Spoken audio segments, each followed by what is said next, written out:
Hello, my dear friends. Hope you're doing well. Mike Shreve here. Let's talk about 3 mistakes when hiring a sales team.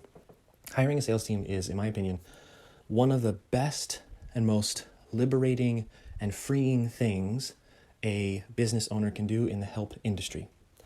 It's also a very scary thing. It is a difficult thing, not because the act of hiring a salesperson is difficult, but because of where your business needs to be in order to be ready for hiring a sales team. Now, I am not a sales expert. Ask anyone on my team, especially my sales team. I am not an expert in the actual act of selling, right? If you know anything about me, I prefer to make the math work first rather than having to be the greatest salesperson on earth. If you don't understand what that means, listen to a bunch of the other podcasts. I just prefer to make selling easy rather than having to be the best salesperson ever. That said, for the past 15 years, I have helped many clients build sales teams, and I myself have built many of my own sales teams. So basically all that means is I've made a few mistakes, and I want to tell you what the worst ones were so that when you build your sales team, you can avoid them, okay? Because we have to understand, this is the serious stuff here. When you make a mistake on your own funnel, you're the only one who gets punished, right? You lose some money and, whatever. That's what happens when you make a mistake in marketing. When you make a mistake with team, we're talking about the lives and occupation and financial status and financial well-being of other human beings. So I don't want to make light of anything when it comes to hiring or working with team members, okay? So these mistakes are very, very serious and they are worth deep consideration. Number 1, hiring overly experienced salespeople. So I have hired very young, new salespeople, and I have hired the middle ground, or you might call middle of the S-curve. If you're not familiar with the S-curve, I highly recommend you go watch it. Plenty of stuff on YouTube and etc. about that. And then I've hired at the very top end of the S-curve, where you have people who have been in sales for many years. Now, I have found that the least effective salesperson for a SMB, which is small to medium-sized business, that is within the startup phase, which I would argue all SMBs are in startup. So, companies that really almost the entire help industry, 6, 7, and lower 8-figure per year companies, that's still very in that startup-y stage. Very experienced, long time in the game salespeople, they struggle. They struggle in that startup mode. Or many who have had long, successful careers in sales, it's a very different pace. It's a very different energy. It's a very different level of expectation. A lot of salespeople, when they reach that point in their career, sales as a profession can sometimes be very hierarchical in the sense that when you're young, you grind. You put in the time, you put in the effort, you do the boiler room thing, you hit the pavement. But as you become more experienced, one of the perks within that community is that you no longer have to be a part of that pace and that world, right? And so what happens, I found over and over again, when we hire very experienced salespeople, we call them overly experienced, they have very unrealistic for the needs of the business expectations. They're not unrealistic expectations for them. They've earned that kind of job. In the world of sales, they've earned the ability to not have to pound the pavement anymore because they put in the time. However, I'm telling you right now, if you're listening to my podcast, you probably are an SMB and you probably have the exact kind of environment and pacing and etc. where an overly experienced salesperson would just not thrive, whatever the opposite of thriving is. And now you run into a major problem, which is overly experienced salespeople are expensive. They're very expensive. So you have this very expensive person on your team who is completely the wrong fit for the pacing environment and situation that you are in. And what do you think happens? Conflict. Massive conflict. The salesperson is looking at your organization and saying, your organization sucks because in their mind, and probably in the job they were at before they worked with you, they were in a more corporate, established, systemized setting where they were the chief of many, and if they had perks and et cetera, and they're now working for you. And what are you? You're a cowboy operation. You're a startup. Things are changing all the time. You don't have the system. You're duct taping things together. You're literally putting the plane together as you're falling out of the sky. And so, of course, in their mind, what do they think? They think you suck. This business is horrible. You're no good. And you're thinking, hold on a second. You said you were good at selling. You said you were experienced. You said you knew how to, and that dynamic is poisonous, not just for the salesperson, not just for you, but for everybody. You have to understand, salespeople carry the business on their back. Salespeople, and then marketing, and then fulfillment and operations, in that order of carrying the whole thing on their back. And it's a very dangerous place to be in your business if your salespeople are thinking to themselves, I don't really want to be here. I don't want to carry this thing on my back. So, overly experienced, in my opinion, is really bad for most SMBs. Let those salespeople go get the positions they deserve in a corporate gig where they can make an unbelievable amount of money without having to do the hustle of, SMB sales, right? Number 2, salespeople who lack the ability to track and manage details will cause areas of collapse within your business. So we always think of salespeople as very personable. We think of them as in emotional ways, meaning we look at and say, okay, a good salesperson is somebody who has personality, they're on the phone, they can be convincing, and etc. And we assign salespeople a lot of soft skills, and we encourage that, and we love it, and it's great, right? That's what we all do when we think of a salesperson. However, while all of those attributes are good and true, if they cannot pay attention to detail, it doesn't matter.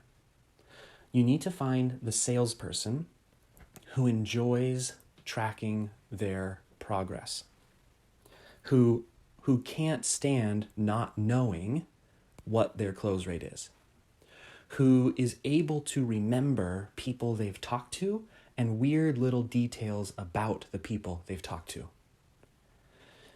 These things that I've just listed here, among others that are in the world of detail, add up to a tremendous contributing factor to the success of the salesperson in your organization.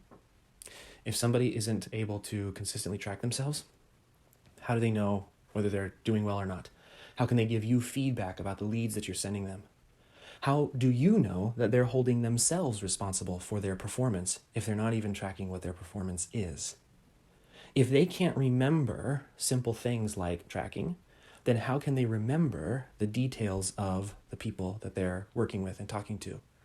These personal touches, right? Just think about any executive or concierge or high-level experience that you've had where you walked away and you said, "Oh my gosh, that was unusually amazing." What's one of the elements of that experience? Personal detail, right? They remembered your birthday. They remembered you liked a certain thing. They remembered that you, etc., right? So that personal detail, it can go a long way in selling, especially if you have a longer sales cycle. It also shows the salesperson's ability to listen. And at least the way that we do sales, and I found it to be the most effective way in the help industry, when people are coming to you with their problems to be solved, we have found that the best listeners tend to be the best salespeople. And we have also associated an ability to track and retain detail as a sign or symptom of the skill of listening. The skill of listening. So look for that when you're working with your salespeople, when you are talking to potential sales prospects. And attention to detail is as important, if not more important, than their personality, ability to empathize, or even belief in your product. And the one more thing I should add here, because I did talk about it might collapse areas of your business. If you are in the stage of your business thinking about hiring, or you have hired before in the past for sales, there's always something in the back of the mind of a business owner. What's that? I hope they represent me well. I hope they don't overpromise or underdeliver. I hope that people who go through them are well taken care of, that they show up on time to the onboarding, and et cetera, et cetera. I can tell you that it's very difficult for a salesperson who's not good at details to represent you well for the following examples. Say, for example, they forget to send the contract. They don't get the person onboarded. They forget to send the email. They accidentally say the wrong thing that isn't true, and then the client comes back a couple weeks later and says, well, you said da-da-da, etc. So that little feeling you have in the back of your mind, if you're thinking about hiring someone, if you want to feel better about that, of are they going to represent me well, detail is a contributing factor. Their ability to track and retain detail is a contributing factor in that hire. Okay, next is refusing follow-up. So there's this weird thing that is happening more and more in the internet marketing space, which is that leads are trash, right? That people who come on the phone are dispensable and they're garbage, and if they're not ready to buy now, they're never ready to buy ever. Which is, I've been doing this now for 15 plus years. I have worked with some of the best sales trainers in the world in building teams and watching them train salespeople. Again, I'm not a sales expert, but in every single instance I have ever seen, that is just simply not true. Meaning that if a lead doesn't buy on the phone, they're never going to buy. That's just simply not true. And even within organizations, if they're honest with themselves, they can see that that's not true. So for example, you may have a salesperson who is anti-follow-up, for example. They say, I'm just going to sit here on the phone, whatever calls come in, those are the calls we're going to take. And then a couple weeks later, they may say, hey, I talked to so-and-so again, and it was a really great call, but I'm still not going to follow up. And the reason that so-and-so got on the phone again is maybe because some emails, the person saw the email, like a broadcast email, for example, or they saw a promotion and they got back on the call, right? So even when in the help industry, if you're following sort of standard strategies, etc., people will get themselves back on the phone, right? Which shows that just because somebody doesn't buy on the first call doesn't mean they're never going to buy. So if that's true, if it's true that leads aren't trash, and I believe that they're not, if it's true that just because they don't buy on the first call, they're never going to buy, then you have to ask yourself as a business owner, what then are we going to do about that? Because we spent a lot of time, money, and effort to get them on the phone in the first place. We know that if they got on the phone, they have the general need that we have a solution for. There's just some reason why they haven't purchased today. The reason they haven't purchased today might not be known to us because they maybe didn't trust us enough to tell us on this phone call. But whether it's known to us or not, it is a changeable reason. So I'll give you an example. Prospect gets on the call, in love with what you do. You drop the price. What do they say? I don't have money. Are you telling me, honestly, are you telling me that people's financial situation can't change?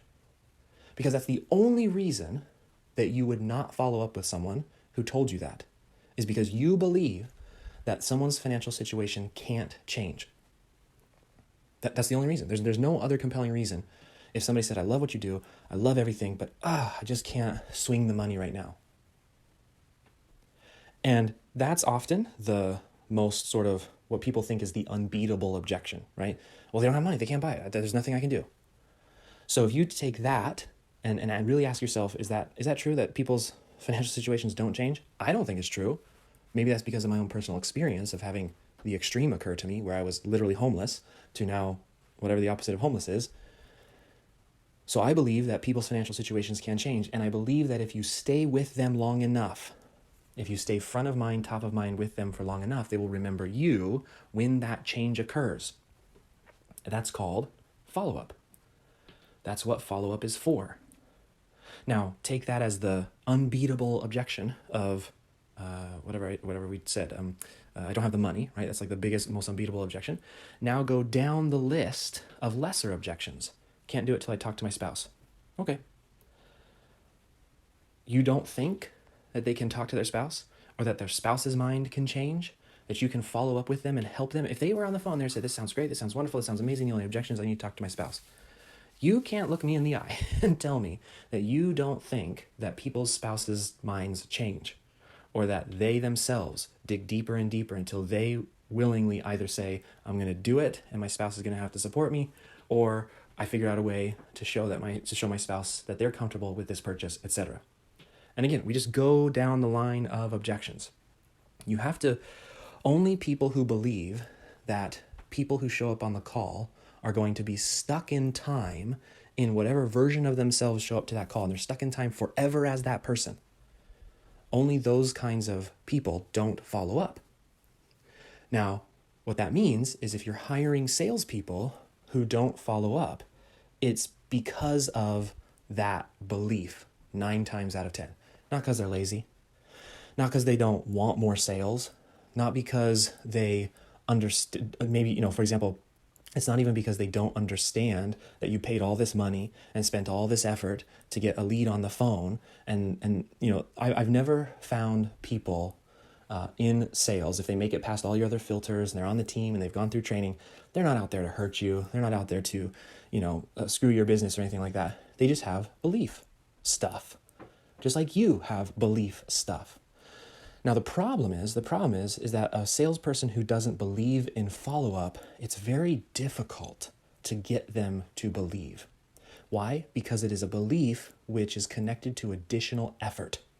So you're not just getting them to believe something, you're saying, I want you to believe something, and then I want you to do something new, more in addition to, which, when you first start doing it, has very little reward and has a lot of negative pushback. So if you tell a sales team today, hey, what I want you to do is I want you to go and start following up. The first thing that's going to happen is they're going to follow up with people and nothing's going to happen. One, because if this is the first time they've ever followed up, they're not very good at it. They don't know how it works. They don't know what to expect. Also, what's going to happen, so they're not going to get a big response. And then the other thing that's going to happen is somebody's going to say, hey, stop bugging me, right? So there's rejection. So it's one of those, if you know anything about changing people's beliefs, changing a salesperson's belief about follow-up is really, really hard to do. So if they don't believe it when they show up, it's going to be hard to get them to believe it through the process, which is why it's one of the mistakes, right? So mistake number 1, overly experienced. Mistake number 2, a lack of attention to detail. And mistake number 3 is they refuse to follow up. They refuse to build long-term relationships. They just want to pump and dump on the leads that you're bringing in. Churn and burn. Leads are trash. We'll wait for new ones tomorrow. Like that whole mentality is it's just very damaging and destructive. It's also just not true. It's a false belief more than anything.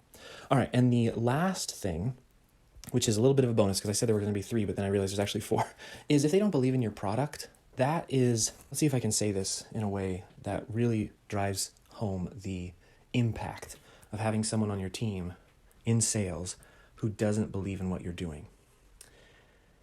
It is not only unfair to you as the business owner, because you're out there working your butt off to create opportunities for a salesperson to work those opportunities.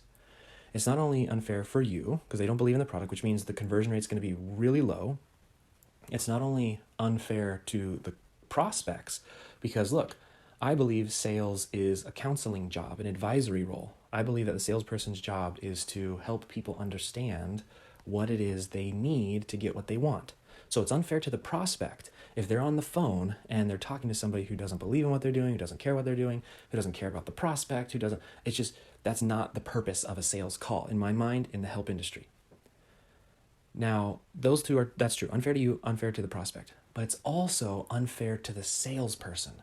Imagine what it would be like, and maybe you don't have to imagine, maybe you know this exactly, but just imagine what it must feel like to wake up every day and most of the people you talk to are going to reject you. Most of the people you talk to will reject you. And the few people who do say yes are far and few in between compared to the majority of the people you talk to. And you have to try to get people to believe in something when most of them are going to reject you that you don't even believe in. That is not a good place for anyone to be in. Alex Hormozi, if you've ever checked out any of his YouTube stuff, he's a great sales trainer, probably one of the best in the world. He always comes back to this idea of belief. That when a salesperson can believe in what you're doing and has that charge of buying into what they're talking about, that can overcome a lot of other inefficiencies and deficiencies.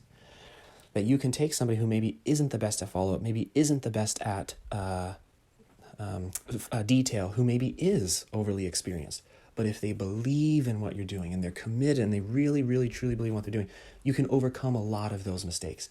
And I would absolutely agree, 110% agree. I have seen it time and time and time again, where we have had salespeople who are not very good at details, who are don't really do follow-up, who are overly experienced, but they believe in what we're doing. And that in and of itself has made a huge difference in their performance versus almost anything else. So what that means for you as a leader of a sales team is that while it's easy to poke holes in a salesperson, to say, well, if they only did this, we would get more out of them. If they only did that, the details of those specific things they could do to improve pale in comparison to the most important question you should be asking yourself when leading your sales team, which is, do they believe in what we're doing? Do they believe in what we're doing? Because if they do, then their shortcomings, just like my shortcomings as a business owner, will not derail us for where we are trying to get to. In other words, we'll still get to where we're going despite all of our shortcomings. And if you are seeing or sensing a pattern, that's life. Okay, so it's as true for you as it is for your salesperson, which is really the ultimate lesson here. That more than almost any other position in a company, real life is reflected in the role of salesperson. It is life on steroids. They are talking to hundreds of people in very short amounts of time and having deep conversations and et cetera and et cetera. So bring it back to belief, and the other things are certainly stuff to look for and certainly stuff to be aware of. They are mistakes I've made, and when you combine those mistakes with a lack of belief, it is disaster. It is absolutely disaster. But if you have those mistakes or those things, those personality traits, those habits, those behaviors, if belief is present, you can overcome whatever it is that you need to overcome, which means, and here's the point, which means you don't need a perfect sales team to have a very good sales team. And this audio is not for salespeople. This audio is for business owners. So there's a big fear when hiring salespeople that if they aren't perfect, this is going to be, I'm telling you, I've been doing this for 15 years, built a few for myself, built many for clients. It's not about perfect. It's not about perfect. So if you have belief, you'll be fine. Okay, so that's it, my friends. If you would like to fill your business with so many phone calls that you need to build a sales team, or if you have a sales team currently and you would like to have us fill your sales calendars so you can grow and expand that sales team, give us a call, peacefulprofits.com/call. We love filling calendars. We love it. We love it. We love it. We're also very good at it, if I can toot my own horn. And you can chat with one of our salespeople, which we have wonderful, amazing salespeople on our team. And they're really great people, really, really great people. And they buy into our philosophy, which is that sales calls should be about finding what the prospect needs and wants and finding a solution for them that works for them specifically. That means we have offers ranging from do-it-yourself all the way to done for you. Let us know if you want some help. Again, that's peacefulprofits.com/call. Hope you all have a wonderful day. Hopefully this was helpful to those of you in the process of building sales teams, and we'll talk to you later.